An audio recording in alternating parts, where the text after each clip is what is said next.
কাছে ডাক্তারই ভগবান, তাঁর হাতেই জীবনদান, রোগীকে মৃত্যুর মুখ থেকে ফিরিয়ে আনা। সমাজে এমন কিছু মানুষ থাকেন যাঁরা শুধু টাকার পিছনে ছোটেন না, তার বাইরেও এক দর্শন কাজ করে, মানুষকে ভালোবাসা। সেই দর্শন নিয়েই রোগী দেখেন ডক্টর মৃগাঙ্ক মৌলি সাহা, নদিয়ার জেএমএম মেডিকেল কলেজের অ্যাসোসিয়েট প্রফেসর। স্ত্রীরোগ বিশেষজ্ঞ হিসেবে বাংলার চিকিৎসা জগতে এক উজ্জ্বল নাম। ছক ভাঙা পথে তার এগিয়ে চলা আজ সমাজের অনেকের অনুপ্রেরণা, এগিয়ে চলার সাহস। আর তো পীড়িত মানুষের সেবাই তাঁর জীবনব্রত। হুগলির চণ্ডীতলায় তাঁর উদ্যোগেই চলে একটি সেবা প্রতিষ্ঠান। গরিব, আর্থিকভাবে দুর্বল মানুষদের চিকিৎসার বড় ভরসা এই প্রতিষ্ঠান। মানব সেবাই এই প্রতিষ্ঠানের একমাত্র লক্ষ্য। এই প্রতিষ্ঠানে চিকিৎসার কোনো খরচ নেই, যার যা সামর্থ্য তাই দিতে পারেন। ডাক্তারবাবু এখানে রোগীদের ঘরের মানুষ, আপনজন। মানব সেবাকে এই জীবনের ধ্রুবতারা করে এগিয়ে চলেছেন ডক্টর মৃগাঙ্ক মৌলি সাহা।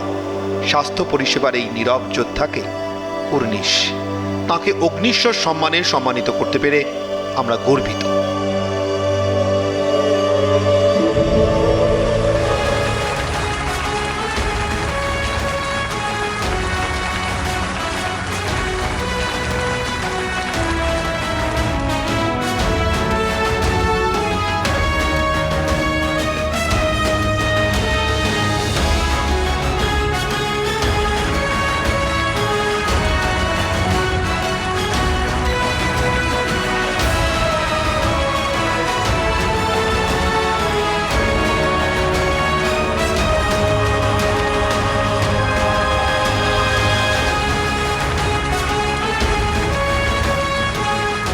আমার হাতে জেএনএমে প্রথম যে অপারেশনটা হয়েছিল, যেটা ওয়ার্ল্ডেও রিপোর্টেড হয়েছিল, 35 কেজি ওভারিয়ান টিউমার একটা রুগীর, সেটা সেকেন্ড হায়েস্ট ওভারিয়ান টিউমার। তো সেইটা ফার্স্ট নিউজ 18ই রিপোর্ট করেছিল।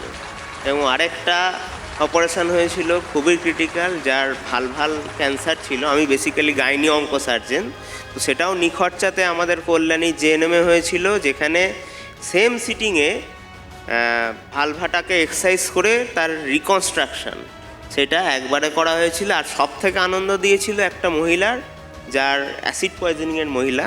তো তার পাশে থাকতে পেরে আমি খুব আনন্দিত যে তার ক্ষুদ্রান্ত পুরো পুড়ে গেছিলো।